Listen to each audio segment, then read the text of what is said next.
Hi all, welcome to electrical Eduzone. അപ്പോൾ നമ്മുടെ സർക്കാരിന്റെ ഏറ്റവും പുതിയൊരു ഉത്തരവ് നിങ്ങളുമായിട്ട് ഷെയർ ചെയ്യാൻ വേണ്ടിയിട്ടാണ് ഞാനിപ്പോൾ വന്നിട്ടുള്ളത്. ഉദ്യോഗസ്ഥ ഭരണപരിഷ്കാര വകുപ്പാണ് ഇത് പറഞ്ഞേക്കുന്നത്. എന്താണ് നിർദ്ദേശം നൽകിയിട്ടുള്ളതെന്നില്ലായിരുന്നു നമുക്കവിടെ നോക്കാം. പക്ഷെ അതിന് ആ ഒരു ഉത്തരവ് നടപ്പിലാക്കാൻ വേണ്ടിയിട്ട് ഒരു പരാമർശം നടന്നിട്ടുണ്ടായിരുന്നു. അതായത് 30/6/2026 കഴിഞ്ഞ ദിവസം നടന്ന മന്ത്രിസഭാ യോഗ തീരുമാനത്തിൽ ഇതിനെ പറ്റിയിട്ട് എന്താ ഒരു ഡിസ്കഷൻ ഉണ്ടായിരുന്നു. അതായത് വേക്കൻസികൾ അല്ലെങ്കിൽ PSCയുമായി റിലേറ്റ് ചെയ്ത് കുറച്ചധികം ഡിസ്കഷൻസ് അവിടെ നടന്നിട്ടുണ്ടായിരുന്നു. അപ്പൊ അതിന്റെ ഭാഗമായിട്ടാണ് ഈ ഒരു ഉത്തരവ് പുറത്തിറക്കുന്നത്. 30/6/2026 നടന്ന മന്ത്രിസഭാ യോഗ തീരുമാനത്തിന്റെ അടിസ്ഥാനത്തിൽ ചുവടെ പറയുന്ന നിർദ്ദേശങ്ങൾ കർശനമായി പാലിക്കുന്നതിന് ഇതിനാൽ ഉത്തരവാകുന്നു. എന്താണ് പറഞ്ഞിരിക്കുന്നത് നോക്കാം. സംസ്ഥാനത്തെ പൊതുമേഖലാ സ്ഥാപനങ്ങൾ, സംസ്ഥാനത്തെ പൊതുമേഖലാ സ്ഥാപനങ്ങൾ ഉൾപ്പെടെയുള്ള എല്ലാ വകുപ്പുകളിൽ നിന്നും അല്ലെങ്കിൽ സ്ഥാപനങ്ങളിൽ നിന്നും PSCക്ക് റിപ്പോർട്ട് ചെയ്യേണ്ട ഒഴിവുകൾ കണ്ടെത്തി 3 ആഴ്ചക്കകം PSCക്ക് റിപ്പോർട്ട് ചെയ്യുന്നതിനുള്ള നടപടി എല്ലാ വകുപ്പ് തലവന്മാരും അല്ലെങ്കിൽ നിയമനാധികാരികളും സ്വീകരിക്കേണ്ടതാണ്. അതായത് നിങ്ങൾക്ക് അറിയുന്നുണ്ടാവും, PSCയുടെ സൈഡിൽ നിന്ന് അല്ലെങ്കിൽ നമ്മളെ ഡിപ്പാർട്ട്മെന്റിന്റെ സൈഡിൽ നിന്ന്, ഈവൻ പൊതുമേഖലാ സ്ഥാപനങ്ങൾ ഉൾപ്പെടെയുള്ള അവരുടെ സൈഡിൽ നിന്ന് വേക്കൻസികൾ ഉണ്ടാവും. ആ ഒഴിവുകൾ എന്താ റിപ്പോർട്ട് ചെയ്യാൻ ചെറിയ കാലതാമസം വരാറുണ്ട്.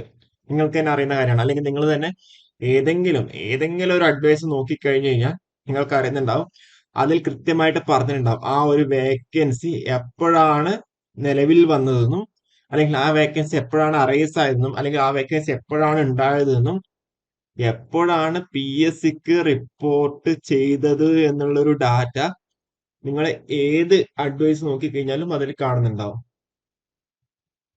ഓക്കെ, ഏത് അഡ്വൈസ് മെമ്മോ നോക്കിക്കഴിഞ്ഞാലും, അഡ്വൈസ് മെമ്മോ എന്നല്ല, ആ ഒരു എന്താ പറയണ്ടേ, കൃത്യമായിട്ട് നമ്മളെ PSCയുടെ വെബ്സൈറ്റിലുണ്ട്. ആ ഒരു കൃത്യമായിട്ട് ലേറ്റസ്റ്റ് അഡ്വൈസ് എന്നുള്ള രീതിയിൽ പോയി കഴിഞ്ഞാൽ ഓരോ അഡ്വൈസിന്റെയും ഡീറ്റെയിൽസ് അതിലുണ്ടാവും. അപ്പൊ അതിൽ പറഞ്ഞിട്ടുണ്ടാവും ഇത്ര വേക്കൻസീസ് ഫ്രഷ് ആണ്, അല്ലെങ്കിൽ ഇത്ര വേക്കൻസീസ് NJDs ആണ്, ആ NJD എപ്പോഴാണ് വന്നതെന്നുള്ള കാര്യങ്ങൾ. എന്നിട്ടായിരിക്കും ഓരോ ആൾക്കാരുടെ പേരും അതിനനുസരിച്ചിട്ടുള്ള ഇതും ഉണ്ടാവുക.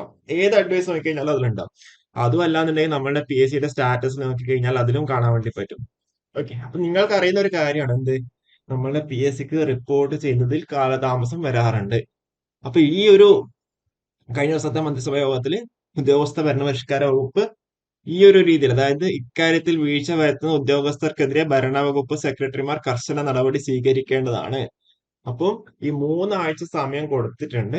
അതിനുള്ളിൽ എന്താ എല്ലാ PSCക്ക് റിപ്പോർട്ട് ചെയ്യേണ്ട എല്ലാ ഒഴിവുകളും എല്ലാ വേക്കൻസികളും കൃത്യമായിട്ട് PSCക്ക് റിപ്പോർട്ട് ചെയ്യാന്നുള്ള കാര്യമാണ്. അപ്പൊ അങ്ങനെയാകുമ്പോൾ സ്വാഭാവികമായിട്ടും കുറച്ചും കൂടി അവിടെ അഡ്വൈസ് വരുന്നുണ്ടാവും. പിന്നെ ഇതിൽ ശ്രദ്ധിക്കേണ്ട വേറൊരു കാര്യം എന്താ വെച്ചാൽ, ചിലപ്പോൾ ഒരു വേക്കൻസി അല്ലെങ്കിൽ 2 വേക്കൻസി അല്ലെങ്കിൽ 3 വേക്കൻസി ഒക്കെ ഉള്ളതാകുമ്പോൾ സ്വാഭാവികമായിട്ടും ഇവർ ഈ ഒരു വേക്കൻസി റിപ്പോർട്ട് ചെയ്യാത്ത സിറ്റുവേഷൻ ഉണ്ടാവും.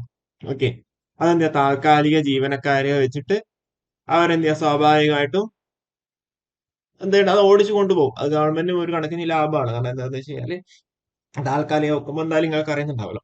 അപ്പൊ ഈ ഒരു വേക്കൻസി 2 വേക്കൻസി ഒക്കെ ആണെന്നുണ്ടെങ്കിൽ അതൊരു വേക്കൻസിയാണ്. അതും ഓരോരുത്തർക്കും ഇപ്പൊ പഠിച്ചിറങ്ങിയ ഓരോരുത്തർക്കും ആവശ്യമുള്ള വേക്കൻസീസ് ആണ്. അത് കറക്റ്റ് ആയിട്ട് റിപ്പോർട്ട് ചെയ്യണം. പലപ്പോഴും ഇത് അങ്ങനെ റിപ്പോർട്ട് ചെയ്യാതെ ഉണ്ട് പല പോസ്റ്റുകൾ. ഇപ്പം പ്ലാന്റേഷൻ കോർപ്പറേഷൻ ഒക്കെ എനിക്ക് തോന്നുന്നു അവിടെ വേക്കൻസി ഉണ്ടെന്ന് ഒരു ഡൗട്ട് ഉണ്ട്. കാരണം എന്താണെന്ന് വെച്ച് കഴിഞ്ഞാല് അങ്ങനെ തന്നെ കാരണം വെച്ചാൽ അവിടെ സ്ഥിരമായിട്ട് ആരും നിൽക്കുന്നില്ല അല്ലെ. അങ്ങനെയുള്ള ചില ഡിപ്പാർട്ട്മെന്റുകൾ ഉണ്ടാവാം, അറിയില്ല, കറക്റ്റ് ആയിട്ട് ഡീറ്റെയിൽസ് നമുക്ക് അറിയുന്നുണ്ടാവില്ല.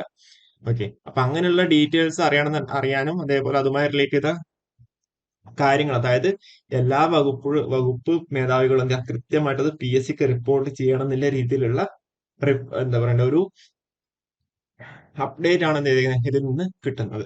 ഓക്കെ, അപ്പൊ നമ്മൾ എപ്പോഴും നിങ്ങൾക്ക് ഒരു ഡോക്യുമെന്റ് വെച്ചിട്ടായിരിക്കും പറയുന്നുണ്ടാവുക. ഇതൊക്കെ പബ്ലിക് ആയിട്ടുള്ള ഡോക്യുമെന്റ് ആണ്, നിങ്ങൾക്കും വേണമെങ്കിൽ ഡൗൺലോഡ് ചെയ്ത് എടുക്കാൻ വേണ്ടി പറ്റുന്നത് മാത്രമേ ഉള്ളൂ.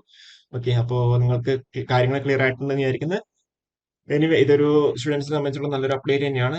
ഐ മീൻ റാങ്ക് ലിസ്റ്റ് ഉള്ളവർക്കും അതേപോലെ ഇനിയിപ്പോൾ റാങ്ക് ലിസ്റ്റ് ഇനിയിപ്പം നോട്ടിഫിക്കേഷൻ വരാൻ ഉള്ളവർക്കും എല്ലാവർക്കും എന്ത് ചെയ്യാം, ഇതൊരു നല്ലൊരു പോസിറ്റീവ് ആയിട്ടുള്ള അപ്ഡേറ്റ് തന്നെയാണ്. അപ്പോൾ കൂടുതൽ വീഡിയോസ് ആയിട്ട് വീണ്ടും വരാം. Okay, thank you.